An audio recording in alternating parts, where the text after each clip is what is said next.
How Malaysia solved the economic crisis in 1998.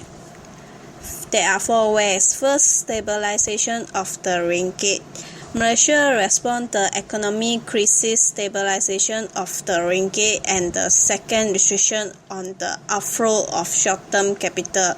Malaysia's stability of the currency is guaranteed by picking the ringgit to the US dollar at the rate of 3 ringgit 80 cent ringgit Malaysia to USD dollar 1 ringgit. For the fixed exchange rate system to work, the outflow of short-term capital flows has to be controlled. The central bank used this rate to exchange dollar with ringgit in it dealing with the commercial bank and other authorized financial institutions, and they in turn are required to use in this rate in their currency dealing with the public. Second is expandatory monetary.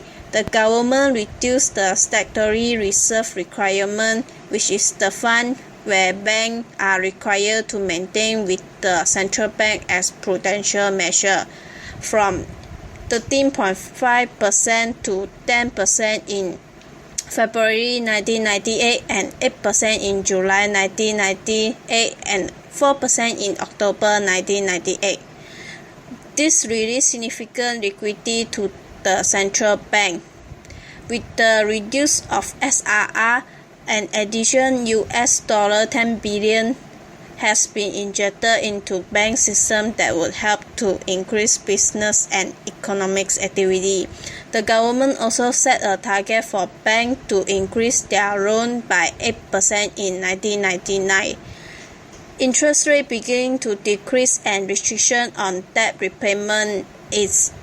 In this regard, the base lending rate was reduced from the highest 13.3% in June 1998 to 6.79% in October 1999.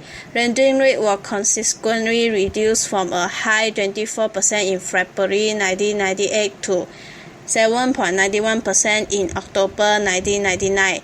The lending spreads were capped to 2.5% of the base lending rate. The third way is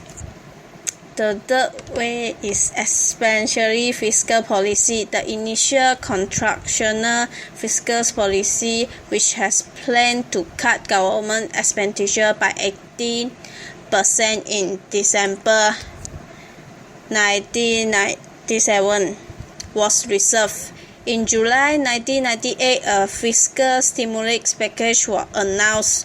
It will make additional development expenditure of 7 billion ringgit Malaysia allocate to agriculture, housing, education, health and rural development, and 5 billion ringgit Malaysia for infrastructure development funds was set up to financial infrastructure projects.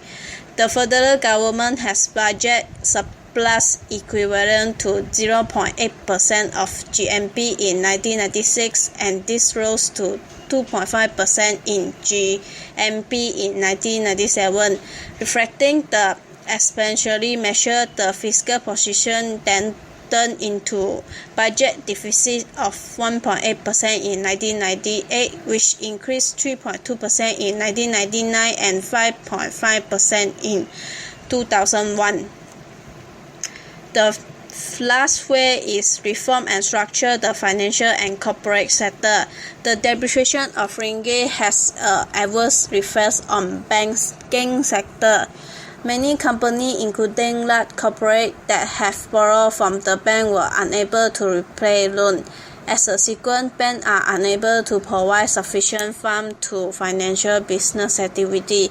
Thus, asset management company Dana Harter was set up to manage the non-performing loans of financial institutions with objective to remove the NPLs from the balance sheet of financial institutions at fair market value and to maximize their recovery value. This will free the bank from burden of debt that have prevented from providing loans and to their customer.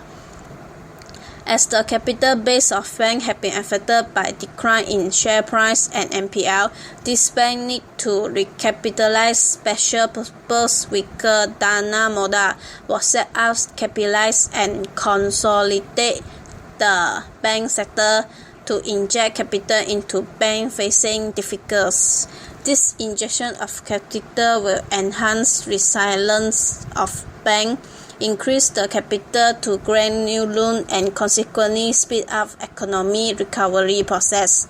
To complement the restructure of financial system by Dahana and Damodaran, the Corporate Debt Restructuring Committee (CDRC) was set up in August 1998 to facilitate debt restructuring of Weber Company. This aimed to minimize loss to creditor, shareholder, and other stockholder, avoid placing Weber Company into liquidation and receivership, and to enable banking institutions to play a greater role in rehabilitating the corporate sector. The CDRC devised constructive and market approach based to enable creditor and debtor to devise and implement work-out plan without resorting to legal procedures. It brings together all interested parties to assist the process of all corporate debt restructuring. Thank you.